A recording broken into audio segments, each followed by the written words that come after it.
Bueno, aquí estamos con este primer pensamiento. La verdad es que yo creo que todos tenemos en la Biblia, ¿no? Algún personaje de esos que destaca, ¿no? Algún personaje que dices, ¡buah! De este personaje estoy enamorado, ¿no? Me encanta su vida o su- sus, sus triunfos, sus derrotas, ver un poco el camino que ha seguido en su vida. Y uno de esos personajes que a mí me inspira muchísimo es David, ¿no? De hecho, mi hermano se llama David, yo me llamo Jonathan y mis padres acertaron mucho porque voy a cumplir 60 dentro de poco y seguimos siendo mejores amigos. O sea, a pesar de la distancia y todo eso, seguimos siendo mejores amigos. Y por el hecho de la edad, ¿no? 60 años, conforme uno va creciendo canas, uno empieza a pensar en dónde voy a estar yo cuando tenga 65. O sea, cuando yo tenga 65 años, ¿dónde me voy a ir a vivir? Que de hecho Galicia fue uno de esos destinos que mi mujer y yo nos planteamos. Al final posiblemente no sea allí, pero nos encanta Galicia, nos parece un lugar precioso. Pero hay un tipo de casa que tanto a mi mujer como a mí nos gusta. Nos gusta las casas antiguas, esas casas construidas con piedra, ¿no? Con muros de piedra gruesos de casi 1 metro de grosor, techos de madera, ¿no? Esa combinación de piedra y madera es espectacular, ¿no? A mí me gusta mucho, ¿no? Y piensas en dónde me voy a ir a vivir, a buscar una casa, fijaros bien, ¿no? Pues con estas características que piedra y madera y que puedas pagar, porque el asunto es que tú puedas pagar eso, ¿no? Te tienes que buscar zonas donde pues la España deshabitada, ¿no? Zonas bastante vacías de gente donde puedes encontrar algo similar. ¿Por qué? Porque el ser humano, mi mujer y yo, pero el ser humano en general necesita encontrar un sitio donde se sienta bien, un lugar donde pueda decir, este es mi lugar, ¿no? Este es mi sitio, este es mi refugio, es mi hogar.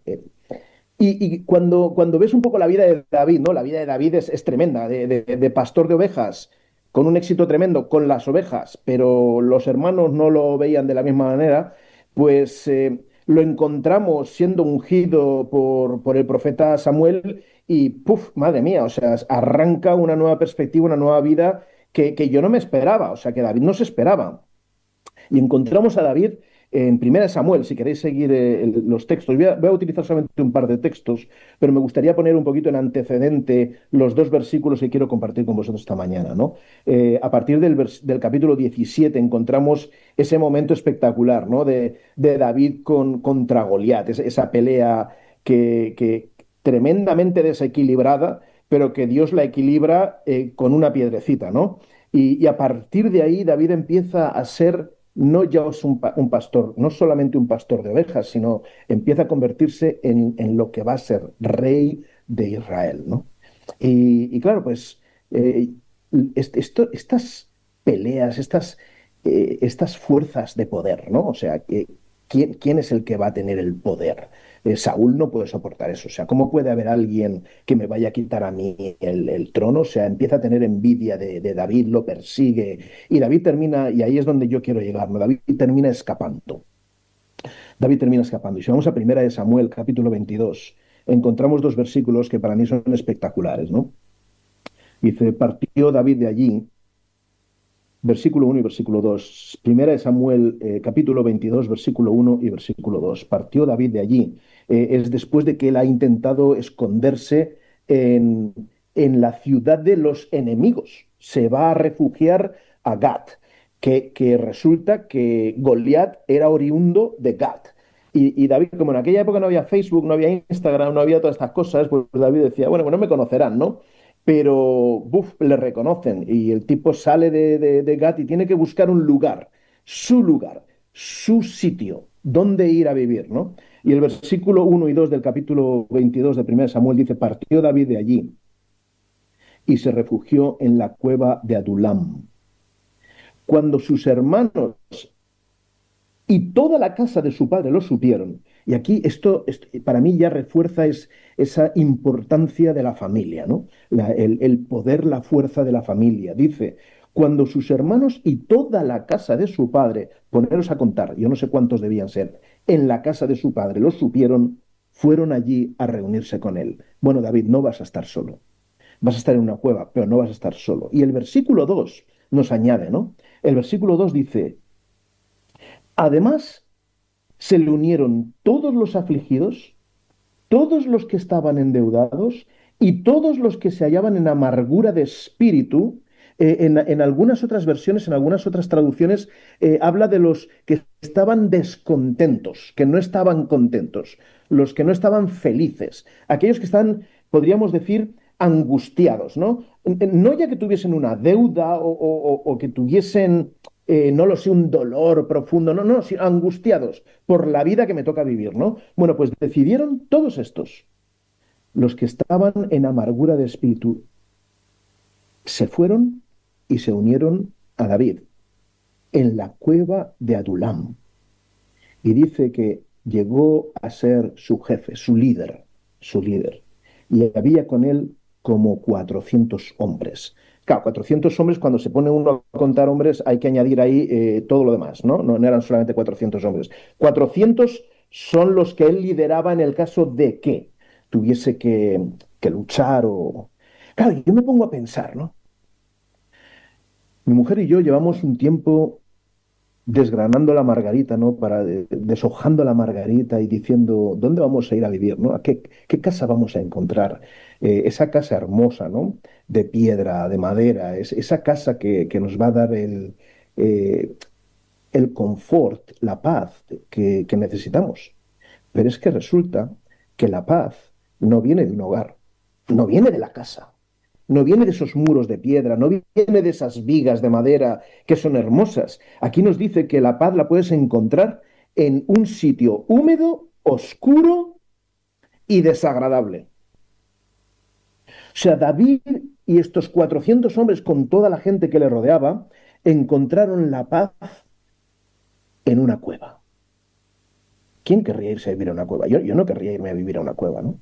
Eh, pero bueno, encontraron en la cueva, porque en realidad muchas veces nosotros perdemos el tiempo buscando aquello que creemos que nos va a dar felicidad y al final lo único que nos la puede dar es estar en esa compañía con Cristo, con Dios. Estando allí, porque claro, uno puede decir, mira, no me ha quedado más remedio, ¿no? No me ha quedado más remedio, me he tenido que ir a una cueva. A mí me habría gustado una casita con 5 habitaciones, 3 cuartos de baño, una buena despensa, una cocina impresionante, tener mi azotea, mi terraza donde yo me pueda sentar a tomarme algo, pero me ha tocado vivir en una cueva, ¿no? Pues oye, pues me aguanto. Pero te aguantas, el me aguanto implica desagrado, implica decir, bueno, no tengo más remedio, pues me aguanto, ¿no? Pero es que David, estando en la cueva, huyendo de Saúl, siendo el ungido de Dios, sabiendo que, bueno, en cualquier momento, aunque él confiaba en la protección de Dios, ¿no? Pero en cualquier momento Saúl podía aparecer con sus guerreros y se armaba ahí la marimorena, ¿no? Estando ahí en la cueva, los pensamientos que le vienen a David son espectaculares, son preciosos. Elena White escribió una matutina, un día solamente de una matutina, ¿no? Comentando sobre, un poquito sobre esta situación. Y ella titula esta pequeña matutina, que son 2, 3 párrafos nada más, ¿no? La titula Música en una cueva. O sea, en una cueva, huyendo de tus enemigos, rodeado de gente que está amargada, en deuda, que imaginaros las conversaciones que se podían crear en esa cueva. Es que ese desgraciado, ahora le tengo que pagar, es que porque el gobierno hace... ¿Cuántas conversaciones de ese tipo tenemos nosotros en nuestra vida, no? Esas conversaciones en la cueva que pueden distraer tu mente y pueden llevarte a convertirte en un crítico. Cuando miramos lo que dice Elena White, ¿no? Sobre qué es lo que hizo David en la cueva. Pues escribió un montón de salmos. Y es espectacular, porque hay salmos que ha escrito, o sea, no hace falta que los leamos todos, pero a mí me gustaría que pudiésemos leer uno. Yo os voy a mencionar varios, ¿no? Elena White menciona dos, menciona en un pequeño, ella pone en el texto como el primer versículo del Salmo 133. Y dice también ella que compuso ahí dentro en la cueva el Salmo 57. Pero es que se cree que él escribió muchos otros. El Salmo 18 se cree que fue escrito allí dentro. El Salmo 34 se cree que fue escrito allí dentro. Yo os invito a lo mejor después, cuando tengáis un ratito, que podáis leer alguno de estos salmos, ¿no? El 18, 34, 57. Leeremos ahora el 133, el 142. De hecho, en el encabezado del 142 dice que es un salmo escrito cuando David estaba en la cueva, o sea, una oración desde la cueva. Pero a mí me gustaría centrarme, y voy a ser rápido, ¿no? Pero el 133. O sea, tú estás siendo perseguido, estás angustiado con tu situación de tu vida, no sabes si vas a vivir hoy, pero no mañana. Ves la gente que ha venido para estar contigo en ese momento de terrible presión y no se le ocurre otra cosa. Yo os voy a leer, son 3 versículos, es muy corto. Salmo 133 dice, mirad cuán bueno y cuán delicioso es que habiten los hermanos juntos en armonía. Es espectacular. Y entonces intenta describir a qué puedes comparar, ¿no? Es como el buen óleo sobre la cabeza, el buen aceite, ¿no? El cual desciende sobre la barba de Aarón, que la barba de Aarón es la del sumo sacerdote, ¿eh? La barba de Aarón y baja hasta el borde de sus vestiduras. Estás bien bañado en aceite. En aquella época el aceite era, incluso hoy, ¿no? El oro líquido y lo compara al rocío del Hermón en un lugar donde todo es seco y de repente te despiertas por la mañana y lo ves todo mojadito, el rocío del Hermón que desciende sobre los montes de Sión, porque allí envía Jehová bendición y qué más, vida eterna. Es espectacular que dentro de una cueva David sea capaz de decir, qué hermoso es, qué delicioso es que los hermanos habiten juntos en armonía. Y quizás yo destacaría un par de palabras, y aquí lo dejo para abrir un poco paso, ¿no? Si queréis comentar alguna cosa, se podría decir mucho más, pero dos palabras. La primera que me parece muy, muy importante, refugio. Y ante la palabra refugio, a mí me gustaría, pues, hacer una pregunta, ¿no? Una pregunta, dejar una pregunta en el aire. ¿Son nuestras iglesias un refugio para aquellos que están endeudados? Y yo ya no digo endeudados desde el punto de vista económico, sino a lo mejor endeudados desde el punto de vista moral, desde el punto de vista ético. Para aquellos que están endeudados, para aquellos que están, que están descontentos. ¿Son nuestras iglesias un refugio? ¿Son nuestros hogares un refugio para nuestra familia? Así que la primera palabra que yo trataría de dejar marcada no es refugio, pero la segunda es reunión, un lugar de reunión. Y yo imagino que estaban esperando el momento en el que todos volviesen a reunirse y tener una conversación juntos. Es refugio y al mismo tiempo un lugar de reunión. Una cueva eh, puede ser el lugar donde tú te encuentres refugiado, donde te encuentres a gusto. Puede ser el lugar donde tú tengas un encuentro, porque es un lugar de reunión. Puede ser un lugar donde tengas un encuentro no ya solo con amigos o con gente que te abre la puerta, sino un encuentro con aquel que puede cambiar tu vida, ¿no? Un encuentro con Jesús. Y yo te agradezco mucho, Esther, porque justamente esa es lo que se cree hoy que es la cueva de Adulam. Esa es justamente la fotografía de la cueva de Adulam, lo que se cree que era. O sea, imaginaros estar viviendo ahí dentro y componer canciones que lo único que tenían era alegría. Esta es mi reflexión para esta mañana y bueno, pues yo dejo abierto por si queréis hacer algún comentario o incluso alguna pregunta.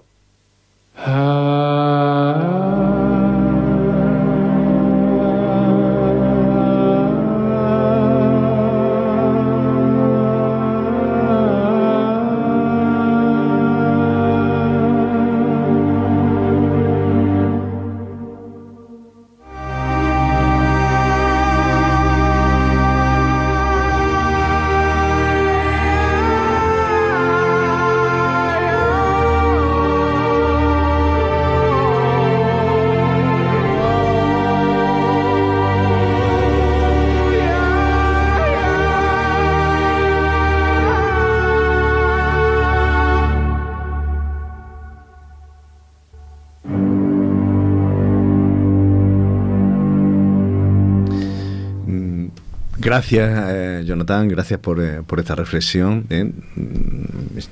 No sé a vosotros qué os parece, pero me quedo con la idea, nunca subestime, yo me diría a mí mismo, Juanfran, nunca subestime lo que Dios puede hacer en el lugar más insospechado, ¿no?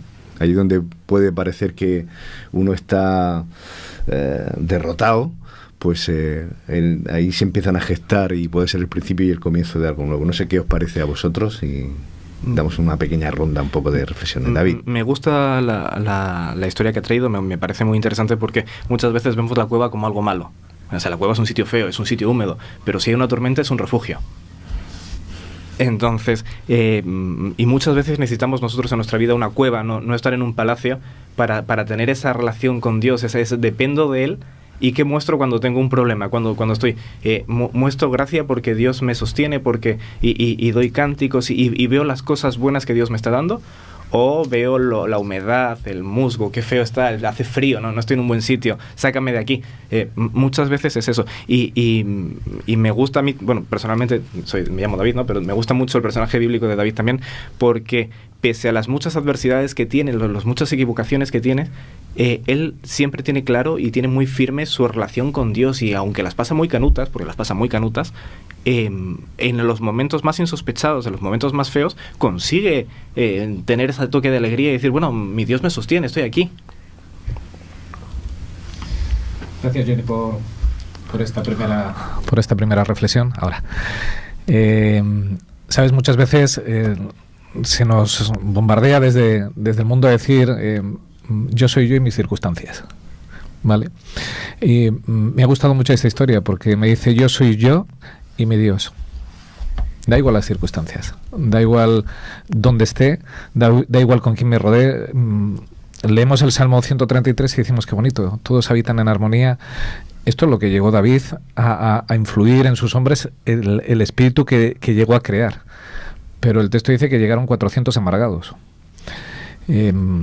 No soy yo y mis circunstancias, no es los que me rodean están amargados y yo entonces vivo amargado aquí, como dice David, en una cueva desagradable. No, soy yo y mi Dios, y eso me tiene que hacer que yo tenga paz y que además sea capaz de transmitir esa paz y que sea capaz de cambiar mis circunstancias. No me puedo limitar a lo que soy o a la situación en la que estoy. Entonces la historia, desde luego, yo también soy pro David. Me gusta porque es un gran imperfecto que fue perfecto a los ojos de Dios. Alguien que bueno, cayó muchas veces, pero lo bueno de David es que cada vez que caía se levantaba. Y yo creo que eso es una lección para cada uno de nosotros. No soy yo y mis circunstancias, soy yo y mi Dios. Y donde yo esté hoy con mi Dios, puedo lograr que eso sea un sitio de paz, puedo lograr que eso sea un sitio agradable, un sitio donde no solo yo tenga paz, sino que sea capaz de transmitirla a los demás. Y creo que eso es lo más difícil, porque transmitir paz en medio de un mundo, lo decía al principio, ¿verdad?, en el que vivimos, no solo por la situación de incendios, sino de inseguridad, bueno, cada vez la situación social es peor. Si somos capaces de transmitir paz, como David lo hizo en aquella cueva, de tal forma que yo me voy a saltar un segundo y me voy a ir a otra cueva, ¿verdad? Porque un poco más adelante David pillará a solas ahí a Saúl en otra cueva, en la cueva de Engadi. Y 400 amargados, más David, que es perseguido, deciden no tocar, como le definen al ungido de Jehová, ¿verdad? Deciden no vengarse, no poner, hoy hablaremos de eso en la escuela sabática, no poner la venganza de su mano, sino que sea Dios quien haga las cosas. ¿Cómo es capaz Dios de transformarnos donde quiera que estemos y de ser capaz de transformar a los demás para que esos 400, que seguramente muchos habían tenido que huir por culpa de Saúl y de sus leyes, sean capaces de respetar la decisión de David, no levantar la mano luego más adelante contra Saúl? ¿Cómo podemos transformar el mundo y ser transformados nosotros si nos ponemos en las manos de Dios? Gracias por esta reflexión, por esta historia. Esther, yo quiero escucharte, pero Richard, es que nos gustan las historias porque las vemos desde el final hacia atrás, ¿no? Y claro, pero si hubiéramos estado allí con David, le hubiéramos dado más de una colleja, como diciendo, muchacho, te metes en problemas, que eres un imán para, ¿no? Y le hubiéramos echado, yo le hubiera echado la bronca seguramente, ¿no? Porque soy de los que enseguida me sale el por qué. ¿Por qué esto? ¿Por qué Dios no está haciendo esto? ¿Por qué no? Esther, ¿cuál es tu aproximación? Bueno, os saludo desde la cueva. Es una imagen muy bonita, por cierto, ¿eh? Yo siempre me he preguntado por qué hay espeleólogos, ¿sabes? Que se van a las cuevas y se meten en lugares así como muy intrincados que en general no me suelen gustar. Pero bueno, algo tiene las cuevas, ¿no? Tiene una especial fascinación esto. Y empezabas, Pastor, diciéndonos, me quedaba con esta idea como punto de partida, ¿no? Que necesitamos encontrar un sitio donde sentirnos bien, un refugio, un hogar. Yo acabo de pasar por un proceso de mudanza y el tema previo a la mudanza es precisamente esa sensación, ¿no? ¿Dónde me voy a meter? ¿Dónde me voy a, verdad, poder encontrar, tal y como está todo, alquileres y todo este lío? Ahora mismo es un problema encontrar una vivienda, ¿verdad? Encontrar un refugio, encontrar un lugar donde poder hacer tu hogar. Para muchas personas está siendo, de hecho, algo muy difícil, con lo cual es todavía más complicado hablar de la necesidad del refugio. La gente que está en lugares en guerra busca dónde refugiarse. ¿Verdad? Hay gente que se está quedando sin casas por la guerra, por el fuego, por tantas situaciones. Nos falta refugio. Y hay a lo mejor alguna pregunta que nos podemos hacer. Bueno, ¿cuál es tu cueva personal? ¿En qué cueva estás metido? ¿Y cuántas veces, verdad, has intentado a lo mejor refugiarte en la cueva, pero también quizás salir de determinadas cuevas, ¿no? ¿Quién no tiene esa experiencia de buscar el lugar donde encontrarte bien? Y en ese sentido, con la idea de refugio, que estaba buscando en el diccionario, que significa asilo, acogida y amparo, son muchas ideas, ¿no?, dentro de la idea de refugio. Yo me planteo también una pregunta y una reflexión, y lo traigo al tema iglesia, porque yo muchas veces lo he dicho y me lo pregunto, ¿no? ¿Es mi iglesia un refugio?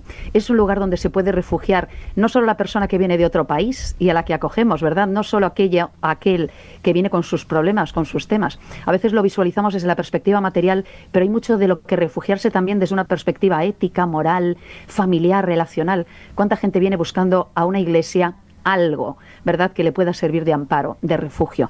¿Cuánta gente busca asilo en nuestras iglesias? Por eso yo me hacía también esta pregunta mientras te escuchaba. ¿Soy yo, miembro de iglesia, una persona refugio? Es un concepto que últimamente se utiliza también desde la perspectiva de la psicología, de la sociología. A lo mejor habría que preguntarse, ¿es mi iglesia un refugio? No, espera. Como David, ¿eres tú una persona refugio? ¿Eres tú de quienes busca más problemas de los que hay? ¿O eres de los que intenta acoger también, amparar, siguiendo la misma idea, ¿no? Acoges, amparas, asilas a aquel que pueda estar buscando un refugio. Yo necesito refugio, claro que sí, y menos mal que tenemos la iglesia para refugiarnos. Pero ¿qué tipo de persona, refugio, eres tú también? Y eso me lleva a la última idea, la reunión. Cuando te reúnes, ¿qué objetivo tienes? ¿Qué tipo de persona eres? ¿Eres tú de los que organiza reuniones, encuentros, o eres de quienes organiza desencuentros? Porque a partir de ahí, incluso en una cueva horrible, podemos tener un buen encuentro.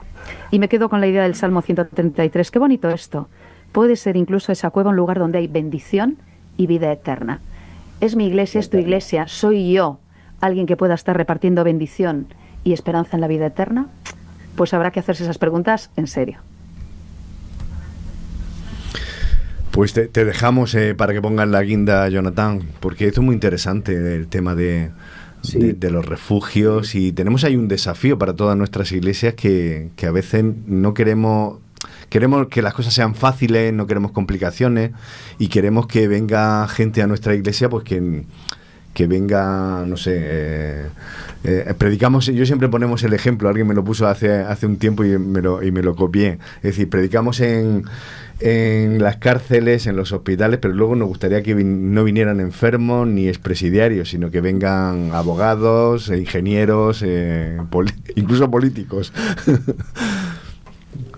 Es que yo creo que uno de los puntos clave, ¿no?, de esos dos versículos es la búsqueda de, quizás no la búsqueda, porque la actitud, como muy bien ha dicho Esther, ¿no?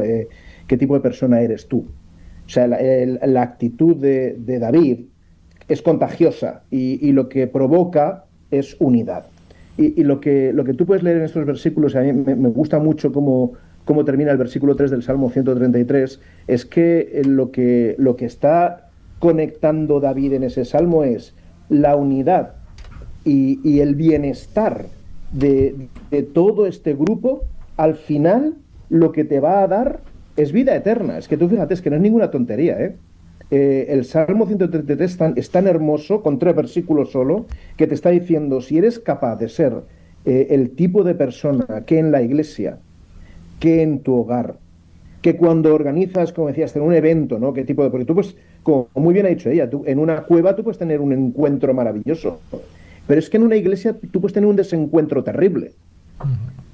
¿Qué tipo de persona eres, no? Si eres una persona que fomenta la unidad y crea ese ambiente para que realmente el Espíritu Santo trabaje, es que eso te va a llevar, lo que dice el Salmo 133, ¿no? A mí me gustaría acabar con eso, porque es que si somos capaces de encontrar unidad, da igual la gente que hay adentro, unidad, entre gente descontenta, endeudados, afligidos, si somos capaces de encontrar unidad, eso nos va a llevar, con la ayuda de Dios, a la vida eterna. Qué bien, todo un desafío. Da para el tema para mucho más, ¿eh? O sea que cada uno de vosotros tenemos ese desafío que hoy nos lanza Jonathan de ser refugio allí donde estemos y de buscar esa unidad. Vamos a seguir avanzando en el programa. Estiramos las piernas, tomamos esa infusión, ese vaso de agua y nos vamos a nuestra escuela de Biblia, a nuestra escuela sabática.